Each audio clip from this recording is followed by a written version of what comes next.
Hey everyone, today I'm going to show you how to create an Outlook mail account on your laptop and PC. Without any further ado, let's get started. First, you'll want to open a new browser tab on your computer. In the address bar, type outlook.cloud.microsoft and press enter. This will take you directly to the Microsoft Outlook dashboard page. Once you're there, you'll notice a prominent button that says Create Free Account. Go ahead and click on it to begin the account creation process. This is your gateway to setting up a brand new Outlook email account that you can use for both personal and professional communication. After clicking that button, a new browser tab will open up and you'll see a field where you need to enter your desired email address. This is the email address you'll be using going forward, so choose something you'll remember easily. Type in your preferred email address in the field provided, then click Next to continue.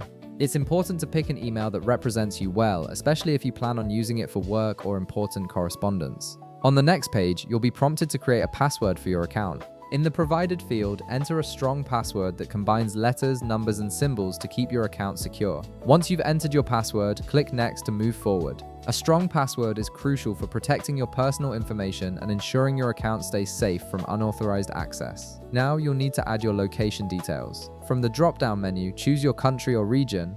This helps Microsoft tailor your experience and comply with regional settings. After selecting your location, you'll be asked to enter your date of birth. Fill in the day, month, and year accurately in the fields provided. This information is used for account security and age verification purposes. For the final step, you'll need to add your name to complete your profile. You'll see separate fields for your first name and last name. Enter your full name in these fields as you would like it to appear on your account. Once you've filled in both your first and last names, click Next to finalize the setup. And that's it, you've successfully created your Microsoft Outlook account on your laptop or PC. Your new email account is now ready to use for sending and receiving emails, managing your calendar, and accessing other Microsoft services. If this video helped you out, be sure to leave a like, subscribe, and I'll see you in the next one.